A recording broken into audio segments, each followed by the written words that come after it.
From the Ohio AgNet, Voice You Know at the News You Trust studio, sponsored by Grain Equipment Company, where innovation meets execution. I'm Joel Norwood. Good Friday to you and yours. Hope you have a great Easter weekend ahead. A very nice day today where some planters are rolling across the Buckeye State, but unfortunately might not last. Our chief meteorologist Ryan Martin says cooler weather and plenty of rain on the way for most of the state. Details at ohioagnet.com. In news, the Trump administration proposing to roll back a key definition in the Endangered Species Act, specifically how harm is defined in cases involving habitat modification. The rule would remove a long-standing interpretation that allowed federal protection when habitats were damaged, not just when animals were directly killed or captured. Critics say it could strip habitat protections for endangered species nationwide, while supporters argue it better aligns with recent Supreme Court rulings and limits regulatory overreach. Remember that 2023 Farm Bill? Well, we have yet to get a new Farm Bill. Many farmers hoping for a Farm Bill still this year. But one key ag senator says lawmakers could be in the same boat again this year on the Farm Bill, though much will depend on spending cuts in the upcoming budget process. Iowa Republican Chuck Grassley says that any new farm bill has to clear a 60-vote threshold to advance in the Senate, and if Democrats withhold their votes over SNAP or other savings already planned in a House version, we'll be in the same boat we were before.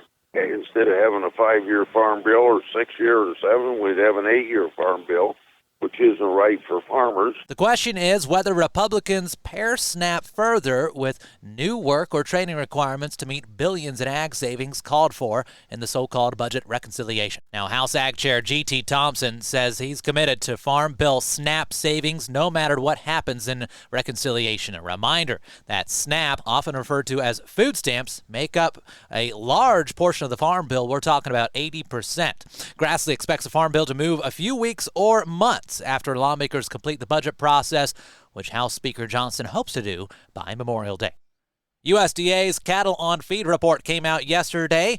What did it reveal regarding year-over-year cattle inventories, placements, and marketings? Rod Bain reports. Still lower cattle inventory year-over-year per USDA's April Cattle on Feed report, yet continued signs of attempted inventory buildup. This is livestock analyst Anthony Fisher. The number of cattle on feed in feedlots on April 1st was 11.64 million head. This was about 2% below a year ago. The report showed an increase in placements, which was within the range that industry analysts were expecting. The number of cattle placed in feedlots was about 1.84 million head, which was about 5% above 2024. Marketings of fed cattle also represented a 1% increase from this time last year. It's worth noting that April also gives us a breakout of cattle on feed for heifers and steers. On April 1st, there were 4.38 million head of heifers and heifer calves on feed, which was about 4% below a year ago. With a lower percentage of heifer and heifer calves making up the total cattle and feedlot population than 1 year ago. I'm Rod Bain reporting for the U.S. Department of Agriculture in Washington, D.C. Thanks, Rod. Milk price forecast also released. We check in with World Agriculture Outlook Board Chair Mark Jekanowski covering USDA's latest forecast for product, class, and all milk prices. In terms of dairy prices, cheese prices, we lowered 2 cents per pound to $1.79 per pound. Butter is down 7 cents per pound, $2.45. Non-fat dry milk, we reduced 3 cents per pound to $1.22. And dry whey, we reduced a penny a pound to 51 cents per pound. So prices are down, but they're off of relatively high prices historically, so still relatively strong from a long-term historic perspective. Again, Mark Jekanowski. Stay tuned. We'll take a look at market numbers and how they wrapped up the week. Up next. Ohio's beef farms run on the protein-packed punch of soybeans. Across the United States, beef operations consume the equivalent of 55 million bushels of soybean meal annually. Soy meal delivers the energy and essential nutrients that help produce top-quality beef for your table. From soybean fields to plates everywhere, soybeans power the farms that feed families. This message brought to you by the Ohio soybean farmers and their checkoff. Think biodiesel is just another fuel? Think again.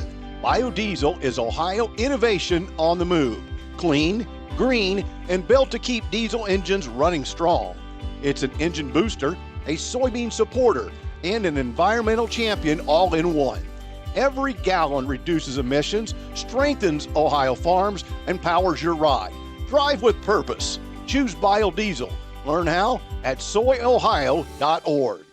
Since it is Good Friday, markets closed. They'll be back in action on Monday. So we wind the clock back a bit and look to Thursday's closing numbers. May corn down 1 3/4 to 482.5. December new crop corn 466 1/4, off half a cent. May soybeans down 3 pennies to 10.35 3/4. New crop beans down 2.5 to 10.31 3/4. July wheat up half a cent to 561 1/2. Markets brought to you by Seed Consultants. Simply better performance. Online at seedconsultants.com.